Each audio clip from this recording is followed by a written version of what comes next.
وہ ناکام رہی۔ ایک خود سر نوجوان کو اپنانے میں، اور اسی احساس شکست نے اس کو گھر چھوڑنے پر مجبور کر دیا، کیونکہ اس کے پندار حسن کو زبردست دھکا لگا تھا۔ پھر بھی اس نے اپنے آپ سے کہا، سراج لاکھ برا سہی، پرواہ نہیں۔ اس نے مجھ سے جفا کی، لیکن وہ پھر بھی مجھے عزیز ہے۔ اگر اب بھی وہ آ کر مجھ سے عفو اور درگزر کی درخواست کرے تو میں اس کو دل سے معاف کر دوں گی اور اس کو اپنے دل میں بٹھاؤں گی، آنکھوں میں بساؤں گی اور اپنی کنواری تمناؤں کی نظر چڑھا کر اس کی پرستش کروں گی۔ رضیہ اور نسرین تقریباً 8 بجے اسٹیشن قاضی پیٹ کے پلیٹ فارم پر ٹرین سے اتریں۔ سلیم صاحب نے جلدی سے سامان اتروایا۔ اسٹیشن پر اعجاز الدین صاحب کی کار اور ایک دو ملازم ان کو لینے آئے۔ فوراً سامان کار میں رکھوا دیا گیا۔ اس کے بعد دونوں لڑکیاں بھی اسٹیشن سے باہر نکل کر کار میں بیٹھ گئیں۔ سلیم نے چائے، بسکٹ اور دوسرے لوازمات ناشتے کے لیے بھجوائے۔ رضیہ اور نسرین نے ناشتہ کیا۔ اتنے میں سلیم صاحب خود بھی آ گئے۔ سفر میں کوئی تکلیف تو نہیں ہوئی؟ سلیم نے نسرین سے پوچھا۔ جی نہیں، نسرین نے نظریں جھکا کر جواب دیا۔ نسرین، اب تم ایک ایسی سرزمین پر قدم رکھ رہی ہو جہاں کی ہر شے میں صدیوں کی تاریخی عظمت مضمر ہے۔ قدم قدم پر قدیم ہندوستان کی تاریخ کے بیش قیمت جواہر پارے بکھرے پڑے ہیں۔ کاکتیہ خاندان کے بہادر راجاؤں کی شوکت و عظمت کی یادگار یہاں پر موجود ہیں۔ نسرین کے دل پر اس تاریخی مقام کی عظمت کا رعب چھا گیا۔ اس کو ایسے محسوس ہوا جیسے وہ خود بھی اسی زمانے میں اس جگہ قدم رکھ رہی ہے جبکہ یہاں پر کاکتیہ خاندان راج کیا کرتا تھا۔ کار وہاں سے روانہ ہوئی اور تھوڑی دیر میں وہ اس مختصر سی آبادی کو جو اسٹیشن کے اطراف و اکناف میں پائی جاتی تھی پیچھے چھوڑ کر ہموار میدان میں سے گزرنے لگی، جس کے درمیان کنکریٹ کی بنی ہوئی سڑک بل کھا کر سیدھی اور ببول کے درختوں کے جھنڈ میں روپوش ہو جاتی تھی۔ تھوڑی ہی دیر میں یہ میدان بھی پیچھے رہ گیا اور پھر ایک بار آبادی شروع ہو گئی۔ پکے اور خوبصورت مکانات اور ایک بہت بڑی مسجد کے مینار اپنی ساری عظمتوں کے ساتھ نظر آنے لگے۔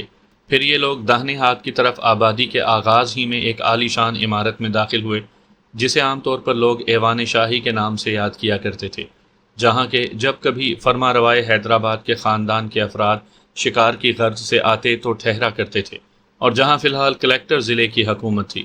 نوکر فوراً کار کی طرف دوڑ پڑے اور سامان اتارنے لگے۔ نسرین، سلیم اور رضیہ مکان میں داخل ہوئے۔ سلیم نے نوکروں کو ضروری ہدایات دیں اور اپنے کمرے کی طرف رخصت ہو گیا۔ نسرین اور رضیہ بھی اس کے پیچھے مکان کے بڑے ہال میں داخل ہوئیں۔ رضیہ دوڑ کر اپنی ماں سے لپٹ گئی۔ رضیہ کی والدہ نے نسرین کی طرف دیکھا۔ نسرین نے جھک کر ادب سے انہیں سلام کیا۔ حیرت و استعجاب میں ان کے منہ سے تقریباً چیخ نکل گئی، نسرین! نسرین دوڑ کر اپنی خالہ سے لپٹ گئی۔ انہوں نے اس کو سینے سے لگا لیا۔ وہ کہہ رہی تھی، بیٹی، تم نے ہمارے یہاں آنا پسند کیا کیا؟ تم ہم سے ناراض نہیں ہو؟ میری نیک دل بچی۔ ان کی آنکھوں سے آنسو بہہ نکلے۔ نسرین بھی رونے لگی۔ اسے اپنی خالہ سے بچھڑے ہوئے 4-5 سال کا طویل عرصہ ہو گیا تھا۔ آج اتنی مدت بعد وہ پھر ملے تھے۔ نسرین کو ایک نظر دیکھ کر بیگم اجاز نے سوچا، کاش یہ گھنے پلکوں والی خوبصورت لڑکی ان کی بہو ہوتی۔ انہیں بہت دکھ ہوا کہ آپس کے جھگڑوں اور رنجشوں نے ان کو اس قدر حسین اور پیاری بہو سے محروم کر دیا۔ ادھر نسرین نے سوچا، خالہ جان کس قدر محبت والی ہیں۔ رضیہ مسکرا کر بولی، امی جان، آپ نے بھانجی کی خوشی میں مجھے تو بالکل ہی بھلا دیا۔ رضیہ کی والدہ مسکرائیں۔ اتنے میں اعجاز الدین صاحب بھی آ گئے۔ نسرین نے انہیں بھی سلام کیا۔ انہوں نے فراخ دلی سے دعائیں دی اور خوش ہوئے کہ کم از کم بچوں کو ان عداوتوں اور جھگڑوں کا کوئی خیال نہیں۔ ان کے جوان اور نازک دل اس قسم کی تمام آلائشوں سے پاک ہے۔ ادھر ادھر کی باتوں سے فارغ ہو کر نسرین نے غسل کیا اور لباس تبدیل کر رہی تھی کہ رضیہ آ گئی اور دونوں میں مستقبل کے بارے میں گفتگو ہونے لگی۔ رضیہ نے اس کو رائے دی کہ وہ اب مستقل طور پر یہیں سکونت اختیار کر لے، کیونکہ یہاں محکمہ تعلیمات میں گریجویٹ خاتون کی بہت سخت ضرورت ہے۔ لڑکیوں کا ہائی اسکول یہاں پر صرف ایک ہے جہاں اسٹاف کی کمی کی شکایت ہے۔ ایسے میں وہ ضرور منتخب کر لی جائے گی۔ نسرین کو یہ جان کر بہت خوشی ہوئی، کم از کم معاشی حیثیت سے وہ کسی کی دست نگر یا محتاج نہیں رہے گی۔ تمام دن انہی باتوں میں گزرا۔ شام کو رضیہ اور نسرین تفریح کی غرض سے کار میں باہر نکلی۔ رضیہ نے بتایا، جہاں اب یہ لوگ رہتے ہیں اس مقام کو صوبے داری کہتے ہیں، اور یہی وہ مقام ہے جہاں اس صوبے دار اور ضلع کے بڑے بڑے دفاتر اور عہدیداروں کے مکانات واقع ہیں۔ اس سے 2 میل کے فاصلے پر ایک اور بڑی آبادی ہے جو دراصل اس ضلع کا صدر مقام ہے۔ اس کو ہم کنڈا کہتے ہیں۔ ہم کنڈا البتہ بازار اور عام رونق کے اعتبار سے صوبے داری سے بھی اچھا ہے۔ تھیٹر اور پبلک گارڈن وغیرہ ہر قسم کی تفریحی اور کاروباری چیزیں موجود ہیں۔ اس نئے مقام پر آ کر بھی کبھی کبھی سراج کی یاد اس کے نازک دل کو اداس اور غمگین بنا دیتی۔ رضیہ اس سے دریافت کرتی مگر وہ کوئی جواب دے کر ٹال جاتی۔ ایک دن اس نے سراج کی ایک تازہ نظم کسی پرچے میں دیکھی۔ شاعر نے اپنے ہجر کے صدموں کا ذکر کیا تھا۔ اس کا روئے سخن اپنے روٹھے ہوئے محبوب کی طرف تھا۔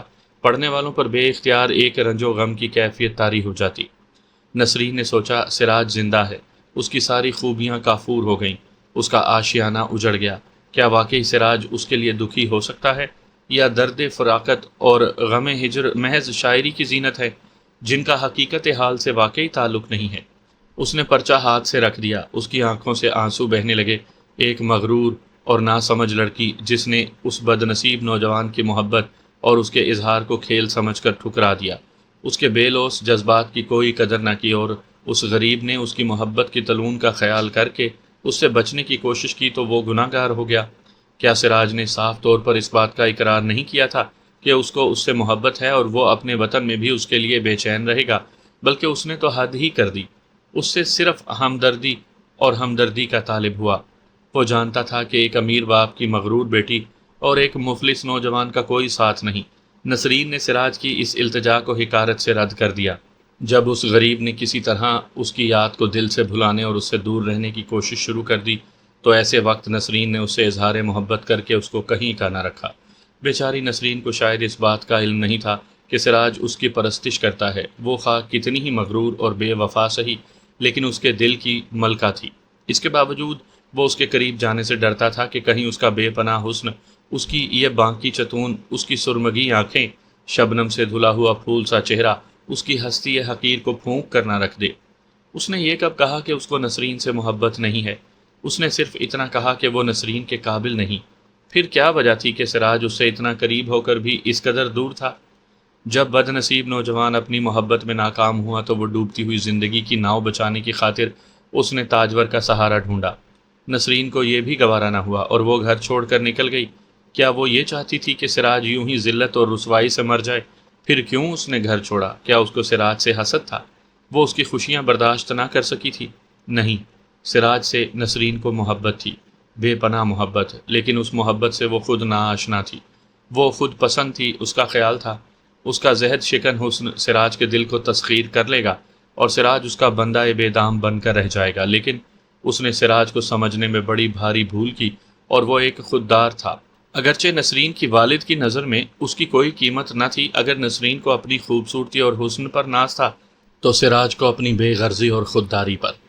وہ نسرین کو ہرگز خاطر میں نہ لاتا۔ اس نے جب اپنے کلاس کی حسین ترین لڑکیوں کی پرواہ نہ کی تو نسرین کس شمار میں تھی؟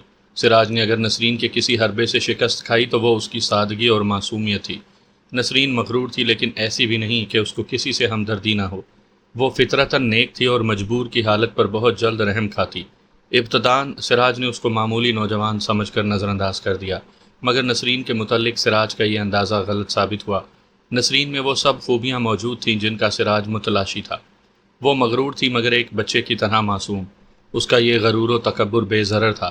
اس سے نقصان تو کسی کو نہ پہنچتا، البتہ اس کے فطری حسن و دلکشی میں نخوت اور ایک شان شاہانہ کا اضافہ کر کے اس کے حسن کو چار چاند لگا دیتا، اور پریوں اور حوروں کے زمرے کی کوئی پر روب شہزادی نظر آتی۔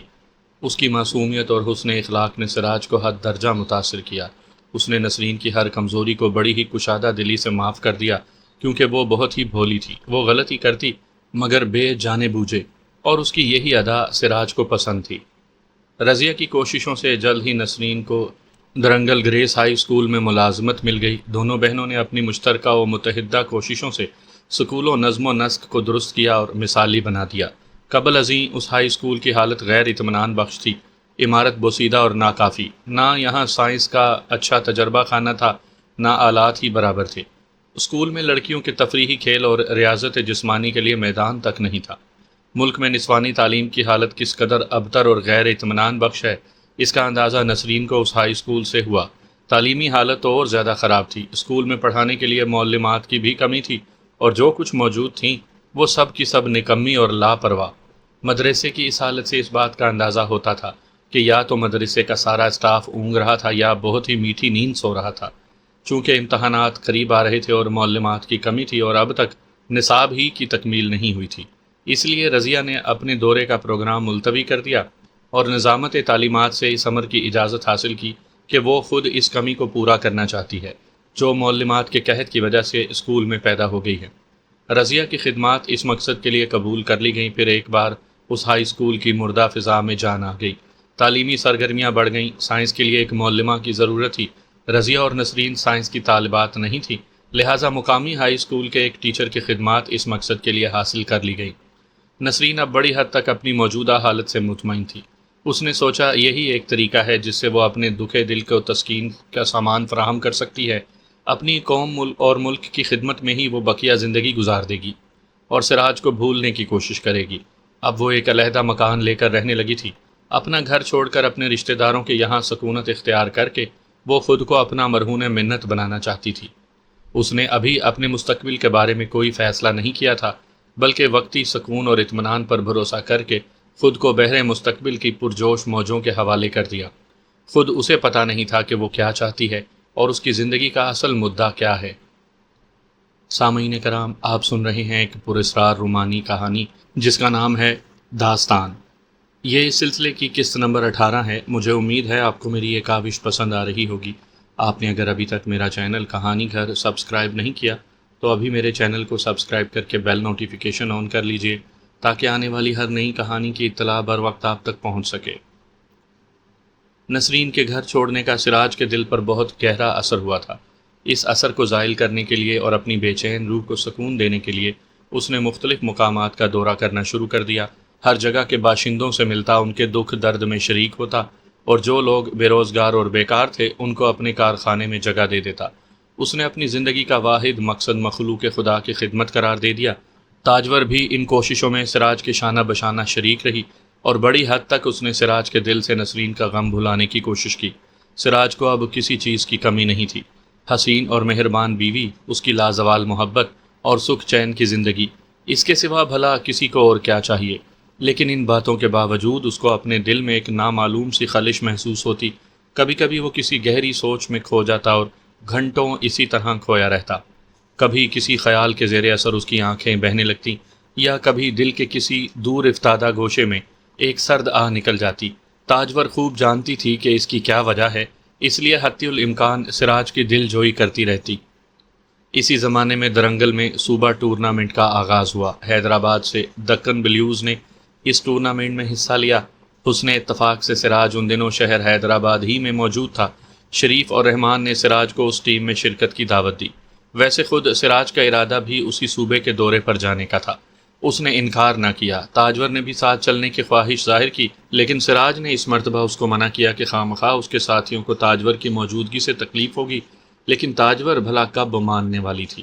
اس نے اصرار کیا، سراج انکار نہ کر سکا اور ساتھ لے جانے پر رضامند ہو گیا۔ دکن بلوز کی ٹیم تو پہلے ہی روانہ ہو چکی تھی۔ سراج بھی تاجور کے ساتھ درنگل کے ارادے سے روانہ ہو گیا۔ رات کا وقت تھا۔ گرینڈ ٹرنک ایکسپریس آندھی کی رفتار سے قاضی پیٹ جنکشن کی طرف جا رہی تھی۔ ہوا تیزی سے چل رہی تھی جس میں ڈوبتی ہوئی دیوزاد انجن کی شائیں شائیں کی آواز سنائی دیتی۔ انجن کے منہ سے نکلی ہوئی سرخ چنگاریاں تاریک رات میں جگنوں کے غول کی طرح چمک رہی تھی۔ کامل 1 گھنٹے کے بعد ٹرین کی رفتار کسی قدر مدھم ہوئی۔ رفتہ رفتہ ٹرین کسی اسٹیشن کے طویل پلیٹ فارم پر ایک زوردار دھکے کے ساتھ رک گئی۔ اسٹیشن کی مدھم سی روشنی میں مسافروں کے ہجوم کی بھن بھناہٹ کچھ عجیب سی معلوم ہو رہی تھی۔ سراج اس اسٹیشن پر چائے پینے کے لیے اتر پڑا۔ دراصل یہ آلیر کا اسٹیشن تھا جہاں ٹرین پانی لینے کے لیے 15 منٹ ٹھہرتی تھی۔ جا بجا خوانچے والے آواز لگاتے پھر رہے تھے۔ سراج بھی ٹی اسٹال پر بدمزہ چائے پی کر لوٹ رہا تھا کہ اچانک گڑبڑ اور بھیڑ میں کسی آدمی سے ٹکرا گیا جس نے اپنی آنکھوں پر سیاہ چشمہ لگا رکھا تھا۔ جو ہی نامعلوم آدمی کی نظر سراج پر پڑی، وہ بڑے زور سے اور فوراً قدم بڑھا کر ہجوم میں شامل ہو گیا۔ سراج نے فوراً اس سیاہ چشمے والے کا پیچھا کیا اور عین اس وقت جبکہ وہ بچ کر نکل جانے والا تھا، سراج نے اس کا بازو تھام لیا اور زبردستی کھینچتا ہوا اس کو اسٹیشن کے لیمپ کی مدھم روشنی میں لے آیا۔ شخص مذکور نے کوئی مزاحمت نہ کی۔ سراج نے جب لیمپ کی ہلکی سی روشنی میں اس آدمی کا چہرہ دیکھا تو حیران رہ گیا۔ احمد، اس نے حیرت سے کہا۔ احمد نے ندامت سے اپنا سر جھکا لیا۔ احمد، تم یہاں کیسے؟ ایک لمحے کے لیے ٹھکرائے ہوئے دوست نے سراج کی طرف دیکھا۔ تم ہو سراج؟ تم جواب کیوں نہیں دیتے؟ سراج بولا، یہاں کیسے آئے؟ قسمت کی گردش یہاں کھینچ لائی ہے، احمد نے غم انگیز لہجے میں کہا۔ اس کی آواز بھر آئی، آنکھوں میں آنسو تیرنے لگے۔ سراج بے اختیار اپنے بچھڑے ہوئے دوست سے لپٹ گیا اس کی آنکھوں سے بھی آنسو بہ نکلے۔ پچھلی تلخ باتیں یاد آ گئیں۔ اس وقت وہ دونوں کتنے گہرے دوست تھے۔ مجھ سے ناراض ہو احمد؟ سراج نے اس کی آنکھوں میں دیکھ کر پوچھا۔ تم میرے دوست ہو سراج، میں تم سے ناراض نہیں، احمد بدستور یاس آمیز لہجے میں بولا۔ البتہ شاید تم مجھ سے ناراض ہو۔ سچ مچ ایسا سمجھتے ہو؟ سراج نے شکایت آمیز نظروں سے احمد کی طرف دیکھ کر پوچھا۔ ایک لمحے کے لیے دونوں نے ایک دوسرے کی طرف گہری نظروں سے دیکھا، دوسرے ہی لمحے پھر ایک بار ایک دوسرے سے بغل گیر ہوئے۔ دلوں کی ساری کدورت آنکھوں کے راستے بہہ نکلی۔ سراج احمد کو لے کر تاجور کے پاس آیا۔ احمد کو سراج کے ساتھ دیکھ کر تاجور کو بھی بہت مسرت ہوئی۔ اس نے شکایت کی، احمد بھائی آپ تو پھر ایسے گم ہوئے کہ پھر کبھی پوچھا بھی نہ۔ مجھ سے شکایت نہ کرو تاجور، آپ سے شکایت نہ کروں تو اور کس سے کروں؟ شکایت تو دراصل خود مجھے کرنی چاہیے۔ احمد نے پہلی بار مسکرا کر کہا۔ تم مس تاجور سے مسز سراج بن گئی اور ہمیں پوچھا تک نہیں؟ تاجور شرما گئی۔ آپ کا پتہ ہی کہاں تھا جو آپ کو بلایا جاتا؟ اس نے معذرت کی۔ شکر ہے آپ آج خوش قسمتی سے مل گئے۔ 2 پیسے کی چنے بٹواؤ جلدی سے، احمد نے چھیڑا۔ آپ تو مذاق کرتے ہیں، تاجور نے منہ بنا کر کہا۔ ان لوگوں میں ادھر ادھر کی باتیں چھڑی ہی تھی کہ انجن نے سیٹی بجا دی۔ احمد نے جلدی سے کہا، اب اجازت دو سراج، میں 1-2 دن میں تم سے ملوں گا۔ سراج روکو انہیں، تاجور بولی۔ احمد بھائی نے مجھے ناراض کر دیا ہے، اب جب تک معافی نہ مانگ لے انہیں اجازت نہیں ملے گی۔ اچھا بھائی معاف کر دو، احمد ہنس کر بولا۔ خوب، اتنی آسانی سے معافی نہیں ملے گی۔ مجھے بہت ضروری کام ہے تاجور، فی الحال مجھے اجازت دو۔ ضروری غیر ضروری کچھ نہیں جانتے، آپ کو ہمارے ساتھ چلنا پڑے گا۔ سراج تم ہی کچھ سفارش کر دو۔ ہار کر احمد نے سراج سے رجوع کیا۔ اب یہ ماننے والی نہیں احمد میاں، سراج نے مسکرا کر کہا۔ سب حجتیں بیکار ہیں، اس میں حرج ہی کیا ہے؟ ہمارے ساتھ چلے چلو، 2-1 دن میں واپس بھی ہو جانا۔ مجھے جانے دو سراج، میں پھر تم سے ضرور ملوں گا، وعدہ کرتا ہوں۔ اب ہم تمہارے وعدے پر بھروسہ نہیں کرتے۔ ابھی تم منہ چھپا کر بھاگ رہے تھے، وہ تو خیر ہوئی جو میں نے موقع پر پکڑ لیا، ورنہ… اتنے میں گارڈ نے سبز روشنی دکھائی، انجن نے پھر سیٹی دی اور آہستہ آہستہ ٹرین حرکت کرنے لگی۔ سراج نے جلدی سے کہا، احمد جلدی کرو ورنہ مجھے بہت دکھ ہوگا۔ احمد چپ چاپ ٹرین پر سوار ہو گیا۔ اب انکار مزید کی اس میں جرأت نہیں تھی۔ تھوڑی دیر تینوں خاموشی سے ایک دوسرے کی طرف دیکھتے رہے۔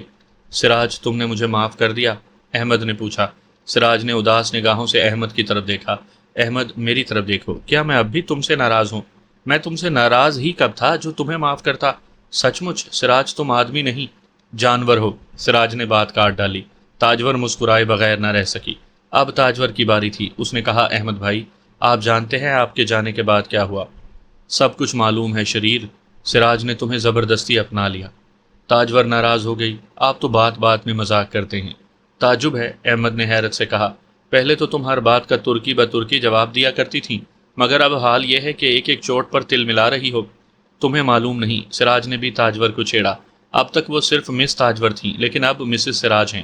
تاجور ایک بار پھر شرم سے سرخ ہو گئی، لیکن وہ بھلا ان پے در پے حملوں کو کہاں تک برداشت کرتی؟ فوراً سنبھل کر بولی، جی ہاں، انہی باتوں کی بنا پر احمد بھائی نے کہا تھا کہ آپ آدمی نہیں بلکہ فرشتہ ہیں۔ سراج نے پھر بات کاٹ لی۔ تاجور مسکرا کر خاموش ہو گئی۔ گرینڈ ٹرنک ایکسپریس بدستور آندھی کی رفتار سے قاضی پیٹ جنکشن کی طرف بڑھی جا رہی تھی۔ کمرے کے باہر ہوا سائیں سائیں کر رہی تھی۔ چھوٹی چھوٹی سرخ چنگاریاں انجن کے منہ سے مہتابیوں کی طرح پھوٹ کر فضا میں منتشر ہو رہی تھی۔ احمد سے مل کر سراج کو بے اختیار نسرین کا خیال آیا اور پھر ایک بار اس کے چہرے پر غم کے بادل چھا گئے۔ احمد تھوڑی دیر تک بنظر غور سراج کی طرف دیکھتا رہا، پھر بولا، غم نہ کرو سراج، میں جانتا ہوں تمہیں کس بات کا غم ہے، لیکن نسرین اب بڑے آرام سے ہے، نہ اس کو ابا جان کی سرپرستی کی ضرورت ہے اور نہ وہ کسی اور کی مدد کی ہی محتاج ہے۔ تمہیں یہ سب کیسے معلوم ہوا؟ سراج نے حیرت آمیز دلچسپی سے پوچھا۔ تاجور بھی اس گفتگو کو سن رہی تھی۔ دراصل جس وقت وہ گھر چھوڑ کر نکلی، احمد نے بیان کیا، میں سائے کی طرح اس کے پیچھے لگا رہا، کیونکہ مجھے اچھی طرح معلوم تھا وہ اس صدمے کو برداشت نہ کر سکے گی۔ وہ بہت ہی پراسرار لڑکی ہے۔ سراج خود میں اب تک اسے سمجھ نہ سکا۔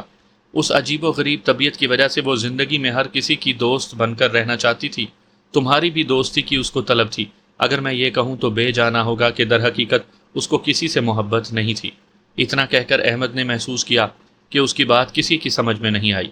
اس نے مزید وضاحت کی خاطر کہا، غالباً تم اچھی طرح جانتے ہو انسان فطرتاً بہت ہی حریص اور خود غرض واقع ہوا ہے، یعنی وہ چاہتا ہے کہ دنیا بھر کی نعمتیں اور راحتیں صرف اسی کی جھولی میں آ جائیں، اسی کو ساری دنیا کی دولت و ثروت حاصل ہو جائے۔ اسی طرح اس کی خواہش ہوتی ہے کہ ساری دنیا کے لائق اور شہر آفاق ہستیاں اور ہر وہ شخص جو اپنی کسی نہ کسی خوبی کی بدولت ممتاز ہے اس کا دوست بن جائے۔ اس خیال سے کہ اس کی شہرت اور عزت کی بدولت اس کی بھی عزت ہوگی، اسے بھی لوگ حسرت اور رشک کی نگاہوں سے دیکھیں گے۔ سلسلہ بیان جاری رکھتے ہوئے احمد نے کہا، چونکہ تمہاری انوکھی طبیعت اور عجیب و غریب فطرت، تمہاری دلچسپ اور پر لطف باتیں نسرین کو بہت مرغوب تھیں۔ وہ تمہاری ہر کمزوری کو اس گراں بار عقیدت کی وجہ سے ایک حسن سمجھتی تھی۔ تمہاری شخصیت کے انوکھے پہلوؤں نے اس کے دل پر گہرا اثر کیا اور وہ غیر اختیاری طور پر تمہاری پرستار بن گئی۔ کئی دفعہ نسرین تم سے ناراض ہوئی، کئی بار اس نے تمہیں برا بھلا کہا، لیکن وہ اس حقیقت کو اپنے دل میں نہ دبا سکی کہ وہ تمہیں پسند کرتی ہے۔ تم ایک اچھے اور بہت اچھے نوجوان ہو۔ اس اچھے کی صفت میں تمہاری پوری خوبیاں اور محاسن شامل ہیں۔ علاوہ ازیں تم نے اس پر کئی احسانات کیے اور اس کی جان بچائی۔ وہ تمہارے سلوک سے شرمندہ تھی، اس کو تم سے ہمدردی اور دلچسپی پیدا ہوئی، اور میں سمجھتا ہوں کہ یہ تمہاری شخصیت کی سب سے بڑی فتح تھی جو تم نے نسرین جیسی سرد مہر اور خاموش طبیعت لڑکی کے دل پر مستقل اثرات چھوڑے۔ تم سمجھ رہے ہو سراج، تمہاری چند خوبیاں اس کو پسند آ گئیں اور اسے تم سے دلچسپی ہو گئی۔ اگرچہ تمہیں یہ جان کر حیرت ہوگی، لیکن اسی قلیل عرصے میں نے بھی بہت کچھ تجربہ حاصل کیا اور بہت کچھ خاک چھانی۔ سراج نے محسوس کیا کہ حقیقت میں اس مختصر عرصے میں احمد بالکل بدل گیا ہے۔ اب وہ ایک بے فکر اور لاابالی انسان کے بجائے ایک صاحب فہم و بصیرت کی طرح ہر ایک بات پر بحث کر رہا ہے۔ وہ کہہ رہا تھا، دراصل سراج، نسرین تمہارا قرب چاہتی تھی جیسے میں تمہارا قریب چاہتا تھا۔ وہ تمہارے پاس رہ کر ایک قسم کا فخر محسوس کرتی تھی، اور اگر کوئی اس کو تمہارے ساتھ دیکھ لیتا تو اس کی گردن فخر اور غرور سے تن جاتی۔ وہ اپنے آپ کو دوسروں سے بلند تر سمجھنے لگتی۔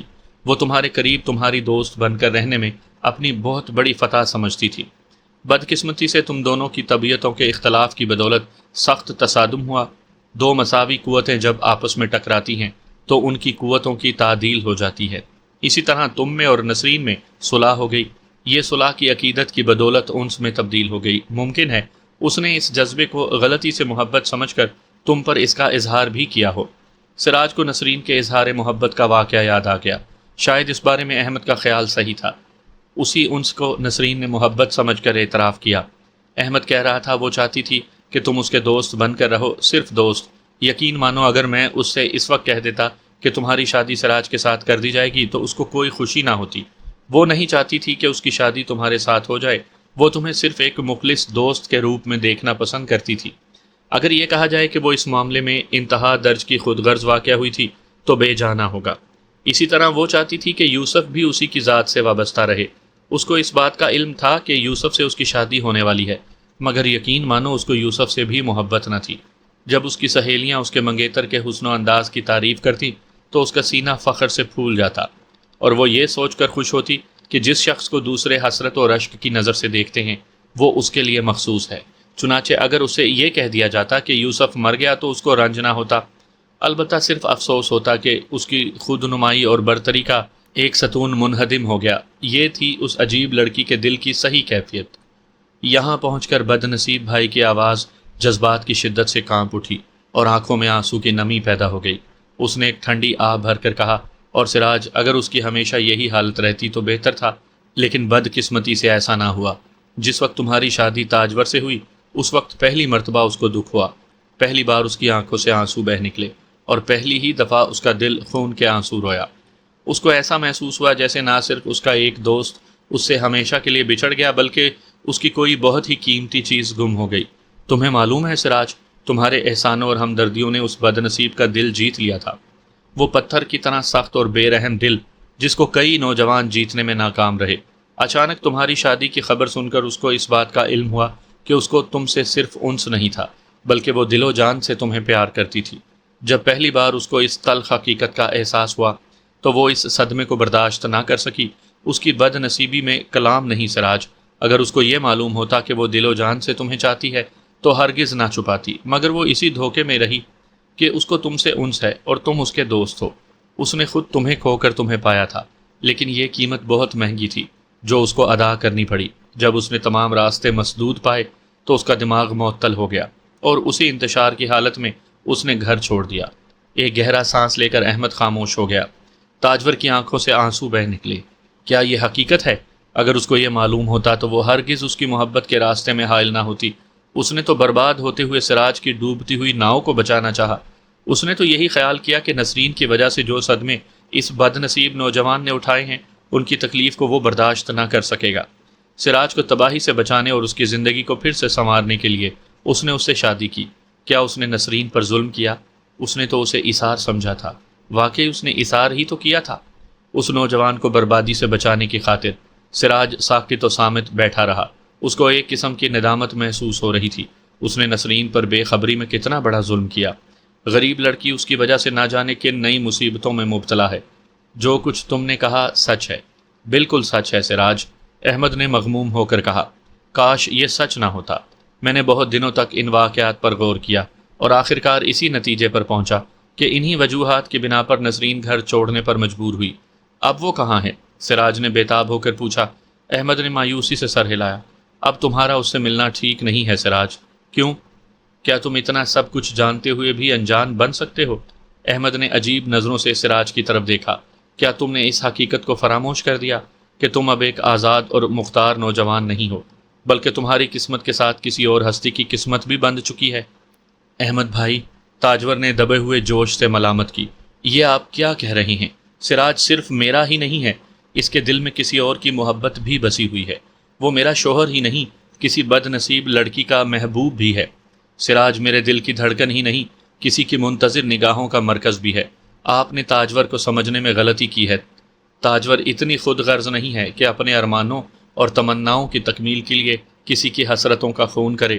دنیا لاکھ کہے سراج میرا ہے، لیکن محبت کا پاک جذبہ میرے دل میں پکار پکار کر کہہ رہا ہے سراج کسی اور کا ہے۔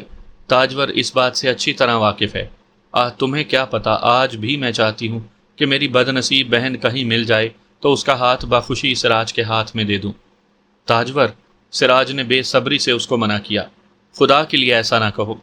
تاجور نے یاس آمیز نگاہوں سے اپنے شوہر کی طرف دیکھا۔ ہاں سراج، میں نسرین بہن کی گناہ گار ہوں۔ میں نے ان کی امانت میں خیانت کی ہے۔ اف میرے خدا، کتنی ذلیل اور خود غرض ہوں میں چاہتی تھی کہ ادیب سراج کو کوئی صدمہ نہ پہنچے، شاعر سراج جذبات غم کا شکار نہ ہو جائے۔ سراج، میں ادیب سامری کے آرٹ کی قدردان تھی، مجھے اس کی ادبی صلاحیتوں سے محبت تھی۔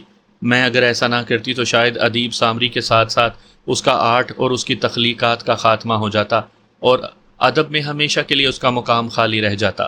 میں نے اس فنکار کو بچانے اور اس کے صدمات اور ناکامیوں سے محفوظ رکھنے کے لیے اس کے آرٹ کو زندہ و جاوید کرنے کی خاطر، ہاں سراج، صرف اسی لیے میں نے تم سے شادی کی، ورنہ سچ مانو سراج، مجھے تم سے محبت نہیں تھی۔ اس نے اپنا خوبصورت چہرہ دونوں ہاتھوں سے چھپا لیا۔ تاجور، سراج کانپ اٹھا، تم کچھ بھی کہو، لاکھ کوشش کرو کہ مجھے تم سے نفرت ہو جائے، مگر میں کبھی تمہارے متعلق بھولے سے بھی ایسا خیال دل میں نہیں لا سکتا۔ تمہاری لازوال محبت نے سراج کو بندہ بے دام بنا لیا ہے۔ تم نسرین کی خاطر اپنی زندگی کیوں برباد کر لینا چاہتی ہو؟ میری ایثار مجسم بیوی، میں اس حقیقت کو ایک پل کے لیے بھی فراموش نہیں کر سکتا کہ اگر سراج نے تم جیسی بیوی کو کھو دیا تو شاید ہی اس سے بڑھ کر بد نصیب اس دنیا میں اور کوئی ہوگا۔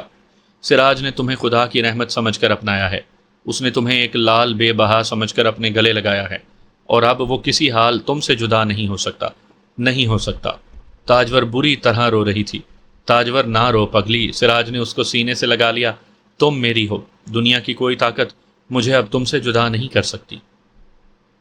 احمد باہر کی طرف دیکھ رہا تھا، اس کی نظر تاریکی میں دور کسی نامعلوم نقطے پر جمی ہوئی تھی۔